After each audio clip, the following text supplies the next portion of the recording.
अब जैसे इस क्वेश्चन पे हम देखें तो इस क्वेश्चन पे हमें क्या बोल रहा है, a uniform solid cylinder of density 0.8 gram per centimeter cube float in equilibrium in combination of two non-mixing liquid A and B with its axis vertical. The density of liquid A and B are 0.7 gram per centimeter cube and मेरे पास कितना 1.2 ग्राम पर centimetre. The height of the liquid A is 1.2 centimeter and length of the part of cylinder immersed in liquid B is मेरे पास कितना है 0.8 centimetre. ठीक है. Then the length of the cylinder in air. ठीक है. देखो आप एक सिंपल सी भाषा में समझने की कोशिश करो कि आपको एक यूनिफॉर्म सिलेंडर वो बना के इस तरह से दे दिया. ठीक है. ये कुछ कंसिडरेशन का. ठीक है. जिसकी डेंसिटी आपके पास मेंशन है कि मेरे पास सिलेंडर की डेंसिटी 0.8 ग्राम पर सेंटीमीटर क्यूब. ठीक. और फ्लोट कर रहा है इन इक्विलिब्रियम में in combination of two mixing liquid है ए एंड बी में, जिसे वो वर्टिकल है इस तरह से वो मेंशन किया. डेंसिटी ऑफ लिक्विड ए की जो है वो 0.7 और बी की जो डेंसिटी है वो हमारे पास क्वेश्चन में मेंशन है 1.2 ग्राम पर सेंटीमीटर क्यूब. मतलब जो बी का पोर्शन है वो कैसा होगा हमेशा. अगर ऐसा है कि नॉन मिक्सिंग है तो आप हमेशा ये चीज याद रखो कि नॉन मिक्सिंग में जो बी है मतलब जो हायर डेंसिटी वो हमेशा डाउन साइड होगा. 1.2 ग्राम पर सेंटीमीटर क्यूब है और क्वेश्चन में ये बोला है कि the height of A is 1.2 centimetre.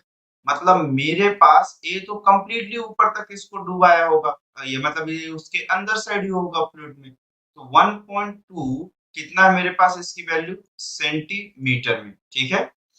अब क्वेश्चन में ये भी बोला है कि इसकी जो डेंसिटी है ए की वो वैल्यूएशन में 0.7 ग्राम पर सेंटीमीटर क्यूब है. ठीक. तो हाइट ए है and the length of the part of cylinder immersed in liquid B में जो है वो अमाउंट ऑफ हमारे पास कितना है 0.8 सेंटीमीटर. ठीक. अब क्वेश्चन में ये बोल रहा है then the cylinder then the length of the cylinder in air. तो एयर में कितना सिलेंडर है ये चीज हमें बताना. ठीक है. एक सिंपल सी बात हमसे क्वेश्चंस पे पूछा हो. ठीक है. चलते. अब एक सिंपल सी भाषा में अगर मैं इस चीज को काउंटिंग करना स्टार्ट करूं तो मैं पहले तो ये काउंटिंग कर लेता हूं कि इस पूरे के पूरे सिलेंडर की हाइट कितनी है. क्रॉस सेक्शन एरिया इसके लिए भी ए है और इसके लिए भी ए है. तो अगर मैं यहाँ पर से देखना स्टार्ट करूं तो मेरे पास सबसे पहले बॉडी का वेट ऑफ mg नीचे लगेगा. Buoyancy force of due to of B भी लग रहा होगा और buoyancy force of due to of A भी लग रहा होगा. अगर ये मेरे पास ऐसे सबमर्ज नहीं हुआ फ्लूइड क्या कर फ्लोट कर रहा है तब की कंडीशन में buoyancy force of A plus of buoyancy of force B की वैल्यू बॉडी के वेट के इक्वल होगी. तो ए की जो वैल्यूएशन होती है एक्चुअल में cross section area into height कितना 1.2 सेंटीमीटर इनटू मेरे पास कैसे ये वॉल्यूम हुआ और डेंसिटी की जो वैल्यूएशन है वो 0.7 into of G plus of buoyancy of force जो बी की वैल्यूएशन है मेरे पास वो कितना है क्वेश्चंस के हिसाब से एरिया तो उतनी ही है बट मेरे पास क्वेश्चन में ये मेंशन कर रहा है एरिया तो उतनी है बट इसकी हाइट कितनी है मेरे पास 0.8 है. ये वॉल्यूम हो गया और डेंसिटी 1.2 हो गया. ग्रेविटेशनल एक्सेलरेशन g हो गया.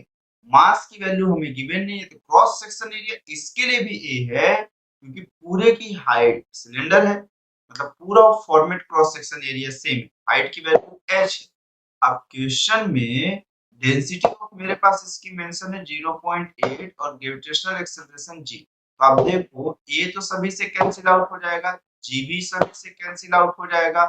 अब बचा क्या मेरे पास यहाँ पर 1.2 इंटू 0.7 प्लस 0.8 इंटू कितना हो जाएगा ये मेरे पास 1.2 is equal to h into of 0.8. ठीक. तो अगर मैं इस पे देखूं तो इसे मल्टीप्लाई किया तो ये मेरे पास कितना हो जाएगा यहाँ से देखिए तो ये हो जाएगा मेरे पास 96 और ये 0.96 प्लस कितना हो गया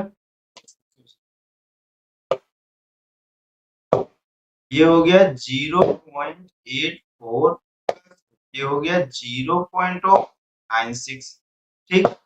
इज इक्वल टू कितना हुआ, h इंटू 0.8। अब इसे अगर मैं ऐड किया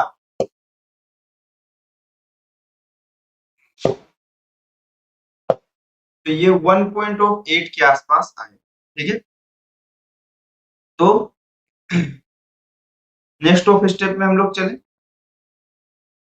तो ये लगभग लगभग मुझे इतना ही आएगा, और h की जो वैल्यूएशन है अब एक्चुअल में वो मेरे पास कितनी आ जाएगी, divided by O 0.8 is equal to h, ठीक है।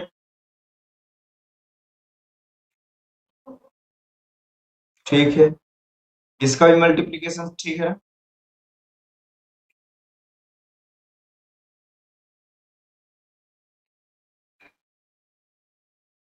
ठीक, तो अब अगर मैं इसे सॉल्व किया तो h की वैल्यू ऑफ 18 बाय ऑफ 8 हो जाएगा, मतलब ये कितना हो गया 9 टू जा, और ये कितना हो गया 4 टू जा, ठीक।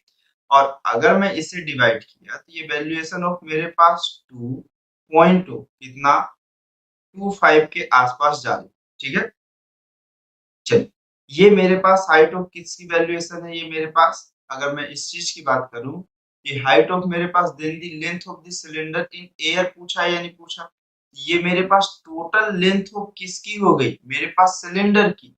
तो इस वैल्यूएशन में से मुझे सिर्फ इस वैल्यू को सब्ट्रैक्ट करना है, मतलब मेरे पास लेंथ इन एयर जो होगा, length in length in air जो होगा वो एक्चुअल में 2.25 माइनस ऑफ 2, मतलब 0.25 सेंटीमीटर बस हो, ठीक। तो आपके पास जो ऑप्शन करेक्ट होगा वो कौन सा हो जाएगा, बी करेक्ट हो जाएगा, ठीक है। चल, फिर नेक्स्ट क्वेश्चन पे चलते हैं हम लोग।